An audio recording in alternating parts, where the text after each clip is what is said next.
Earn in dollars, live in shillings, please. An African lifestyle. Welcome to Pan-African Lifestyle, where we rep the motherland. We post content regularly and invite you to subscribe and share if you're a pal. That's a Pan-African lifestyler. Here, I lived in Los Angeles, California. Then I ended up coming out to Tanzania, East Africa. So I've been here for the last basically 5 months. I spent 6 days in LA, and then I came back to TZ. So I've been here for 5 months. And so I know a little bit about what it's like to be African American here in Africa. So there's a couple of dynamics and a couple of, I guess, layers to this whole thing.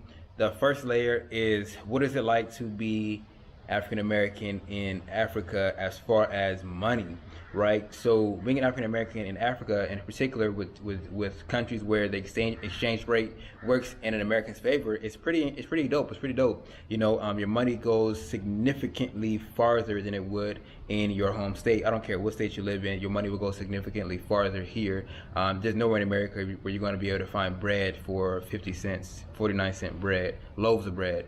There's nowhere in America where you're going to be able to feed your entire self a very good meal for $2. It's just not.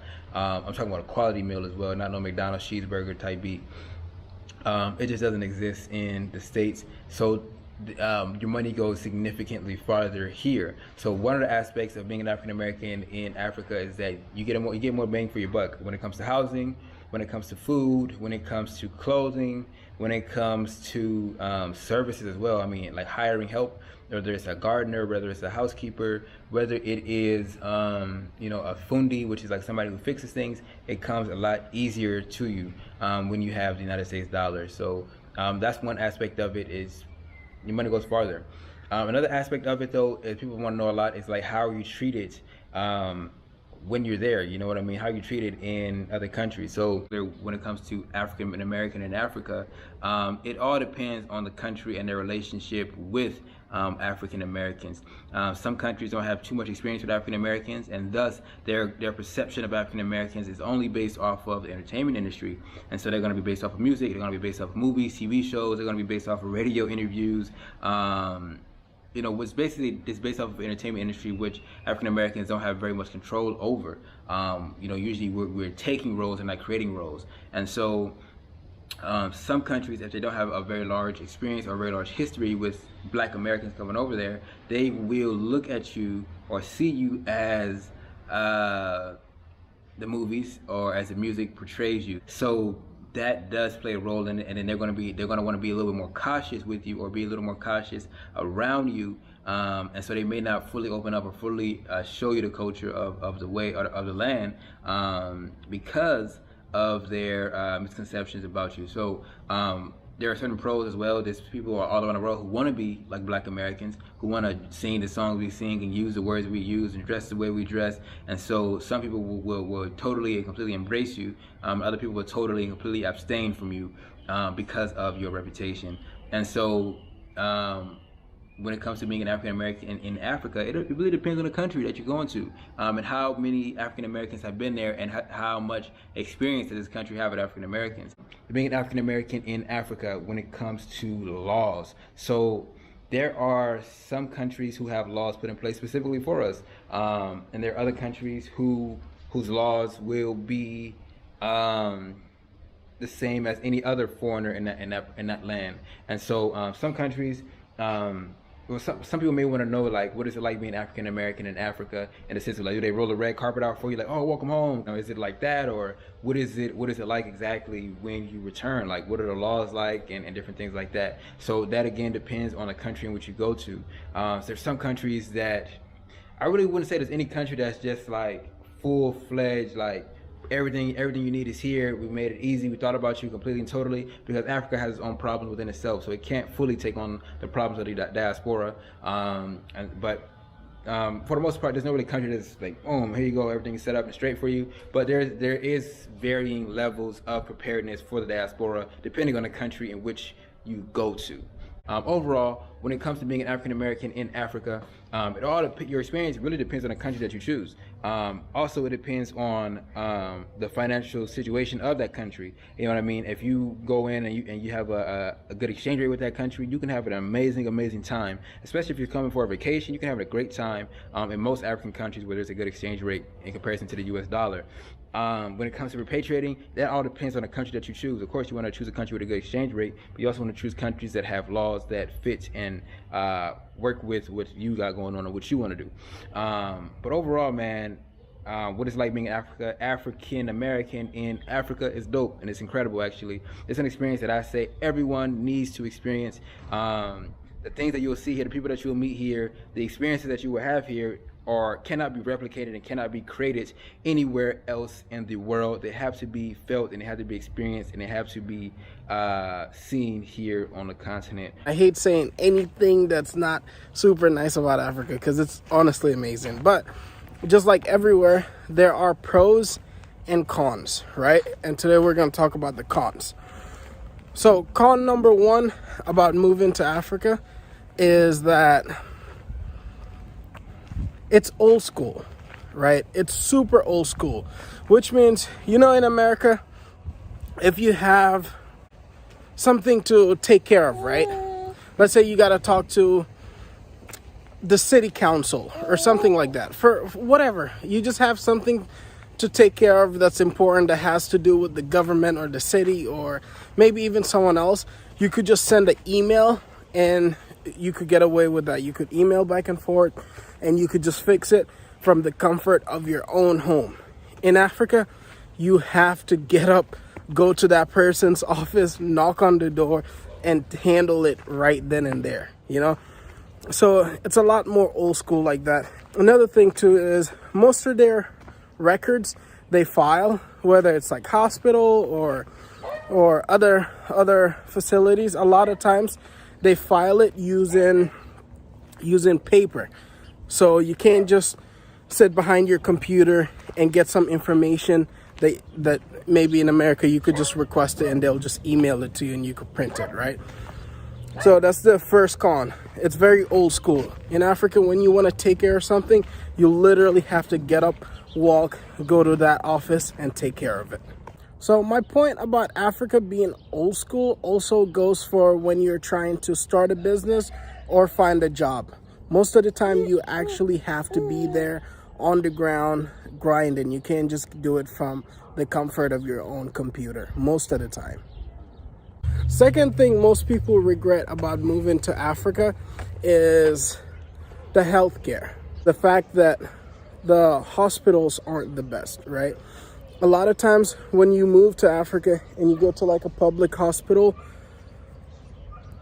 I'll speak for me, okay? I'll put it this way. A lot of times when I go to a public hospital in Africa, whether it's like, no matter the country, in my experience, right? The countries that I've been to, right? The countries that I've been to their hospitals, right? It's usually very evident in their hospitals in their public hospitals that you're at a third world country. The reason why I keep saying public hospitals is because there are some really nice private hospitals you can go to in Africa, like a lot. And I'm sure there are some really nice public hospitals too, but in my experience, the hospitals that I've been to aren't very good. So that's the second regret. Healthcare is not as good as it is in the West. Third reason why most people regret moving to Africa is you don't have the comforts you have from being at home. Okay, so let's put it this way. When you're at home, let's say you crave Burger King, or Carl's Jr., or a barbecue spot that you love going to. You could just go there and just get that barbecue and eat it. But when you're in Africa, you don't have that, right? The food is different. The things that you might crave, that you might be able to get from your regular grocery store, might not be at the grocery store you're at. You might have some hair care products or some other face routine that you might not be able to find the products there. Even though it's probably going to be there, it'll just be there under a different name that you're not used to. And just overall, overall as humans, we have a lot of little things that makes us feel that comforts us, right? But we don't realize how important those things are till we move to a new area or a new country or a new continent that we don't have that there. That's when it really starts affecting us. And the fourth reason why people regret moving to Africa is loneliness, right? That's it, right? And as an African, that's like unheard of, because Africa is so communal. People are so nice. It's so easy to make friends in Africa. But the fact of the matter is, right, if you go there and you don't put yourself out there and you just go home, stay at the house and just do that, it's going to be harder for you to find friends. So an easy cure for this fourth one is just to go out there, understand that African people are just people just like you. Say hi, they'll say hi back. Why people regret moving to Africa is because they never take the time to learn about the culture. The culture in Africa is very important. It's important to the people, and it's important to the way of life of the people. Take the time to learn the culture, because once you get a hold of the culture, you will enjoy it a lot better there, and you'll understand why people there do what they do, and you'll understand how everything there works. Also, understanding the culture and understanding how things work in the particular country in Africa that you choose to be in will just give you, it'll give you a feeling of belonging. Consider how much it is to ship your car, shipping furniture, shipping appliances, clearing how much time you have it to take to bring your things. I actually didn't realize that there's a time frame with moving. Organize your shipping to ship your things here, as opposed to starting afresh like I did. It's just a more organized, feasible way of moving, and you're not stressing about a lot of things. Like, there's a lot of things to consider. You just assume you just take a suitcase and come. No. If you're coming from a part of the world like North America where voltage is different, it's probably better to sell your things and then buy your things here. Have a budget in place. Cost of living, see the cost of living of the country you're going to, the area you're going to, and plan out what your monthly expenses are going to be, because you're going to also need, which I'll mention later, to consider for your savings and like how much you can live off of and all of that fun stuff. That leads into the next point of so many people come unprepared with an emergency fund. Have a fund, I would say even of a year, and that should include anything other than the fact that it's an emergency fund. So whatever your expenses are, whatever you're comfortable with, it could be 6 months of your expenses, a year of your expenses. Definitely make sure that you've planned out all of your things in advance. Even if it's stuff that's not going to be shipped, then make sure you're having your things made here in prior in advance. Have your renovations done before you come to the place that you want to stay in. If you're building a house, have it built before you come, or maybe a room built and then you can live in it while they're finishing the rest. Have a concrete plan before coming, just so that you can save money. Another thing that I think is so important, guys, have a business secure before you come. Definitely have a business or contracts or consultancy in place prior to coming. Make sure you have everything sorted, your TIN number, your taxation, figuring that out from where you're living and how that will apply as a foreign business somewhere else. So have that all secure in place before coming would be hella ideal. Don't just jump here and be like, what does Uganda need? I don't think that's really responsible. But also, that's what I did. So yeah, secure a job as well. There's many job opportunities. There's platforms where you can look for jobs that are already here if you're interested,